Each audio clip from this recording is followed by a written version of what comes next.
Para analizar más a fondo este tema, permítame un contacto con Aurelio Nuño. Él fue secretario de Educación Pública, estuvo al frente de esta importante secretaría entre los años 2015 y 2017 durante el gobierno de Enrique Peña Nieto. Aurelio, muy buenas noches, gracias por permitirnos estar en contacto, qué gusto. Igualmente, Pepe, muy buenas noches a ti y a tu auditorio y gracias por este espacio. Gracias Aurelio Nuño. ¿Qué es lo que está pasando con la Secretaría de Educación Pública?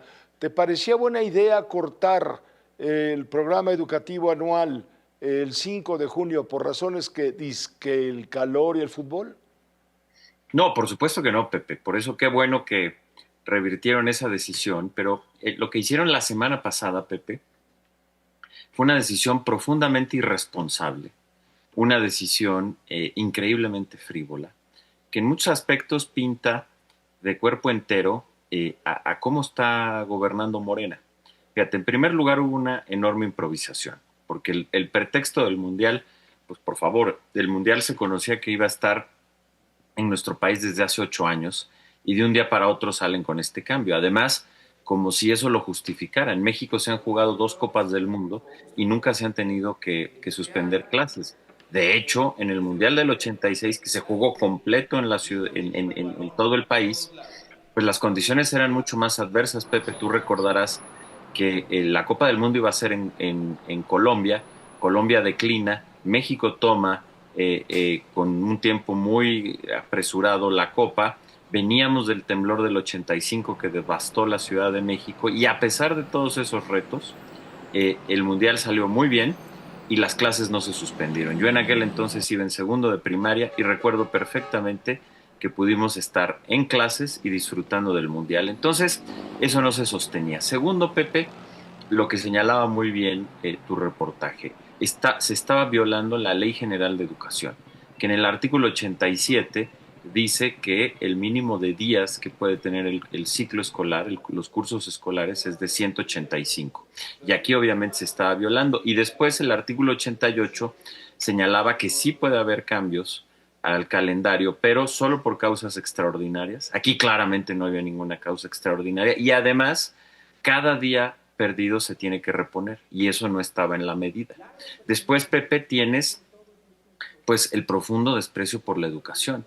Esta medida de recortar 5 semanas y media los cursos implicaba quitar 27 días efectivos de clases que equivalían al 15%, Pepe, del calendario escolar, de los cursos, del currículo. Pues eso iba a tener afectaciones muy profundas en los aprendizajes de las niñas y de los niños. Y finalmente, pues ves a un gobierno totalmente desconectado e insensible de la vida cotidiana de la inmensa mayoría de las mexicanas y de los mexicanos. Quienes somos madres y padres de familia sabemos el enorme reto que implica cuando los niños y las niñas no están en las escuelas. Y esto es todavía mayor en las familias de escasos recursos y es todavía mucho más complicado para las madres y las madres trabajadoras. Y te doy un dato y con esto concluyo, Pepe. En México, mientras las niñas y los niños están en la escuela, en promedio, las mujeres trabajan 40 horas a la semana en el hogar. Cuando los niños no están en la escuela, sube a 65 horas a la semana, Pepe, más del 50%. Y eso, además de implicar mucho más trabajo, implica también, como dicen los economistas, un costo de oportunidad. Muchas mamás hubieran tenido que dejar de trabajar o trabajar menos horas o llegar tarde o, por el contrario, dejar a sus hijos solos en la casa o tener que hacer gastos para intentar paliar la situación. Entonces, por donde lo vieras, Pepe, era una decisión profundamente equivocada que mostraba improvisación, violación de la ley, desprecio por la educación y por las familias, particularmente por las madres trabajadoras, Pepe. Aurelio Nuño, ¿qué tanto pesa en esta ecuación la amenaza de los maestros de la Coordinadora Nacional de Trabajadores de la Educación de realizar marchas, plantones e incluso boicotear en la medida de sus posibilidades los partidos que se jueguen en la Ciudad de México y en otros estados como son Nuevo León y Jalisco? Pues mira, yo creo que ese es el fondo del asunto, porque evidentemente Ahí está la clave. ahí está la clave, Pepe, y das en el clavo, porque obviamente no es el Mundial, Obviamente no es el calor. El problema es el temor que tienen a las amenazas de boicot y chantaje de la coordinadora. Por cierto, problema que creó Morena, porque como recordarás, con la reforma educativa que hicimos, se le quitó el control de la vida profesional de los docentes a los líderes sindicales y ya no tenían capacidad de movilizarse.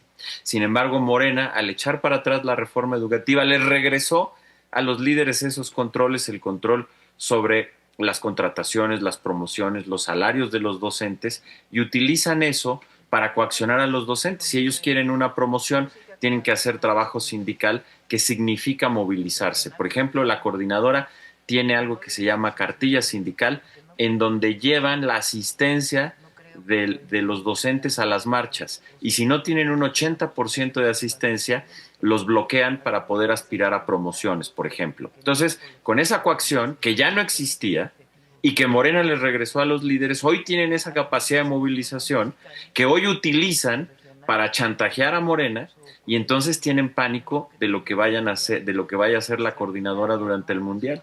Y por eso pensaban que si mandaban a todo el mundo de vacaciones, la coordinadora ya no se iba a movilizar, lo cual pues te habla de su incapacidad para gobernar y de un problema que ellos crearon, trasladarle el costo a las niñas, a los niños y a las familias. Pero además era de una profunda ingenuidad, Pepe, porque pues aunque en vacaciones se movilizan menos, evidentemente lo iban a hacer porque no se movilizan voluntariamente, sino que lo hacen por estos controles que tienen los líderes sindicales, que les regresó Morena. Entonces, das al clavo, esa era la preocupación de fondo, y imagínate qué irresponsabilidad, por no gobernar, por no cumplir con su deber, estaban trasladando un costo inmenso a las niñas, a los niños y a las familias. Sin embargo, fue tal la protesta que tuvimos madres y padres de familia, que tuvieron los maestros y que tuvo la sociedad en general, pues que los obligó a recular. Y bueno, pues qué bueno que ya esta decisión no se hizo, pero sí lo que pasó la semana pasada muestra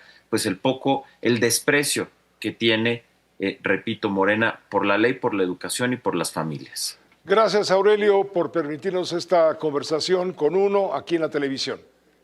Encantado, Pepe, como siempre. Muy buenas noches y saludos para tu audiencia. Muchas gracias. Igualmente, Aurelio Nuño, él fue secretario de Educación Pública, 2 años al final del sexenio, prácticamente casi al final del sexenio de Enrique Peña Nieto, porque luego él se fue a buscar un cargo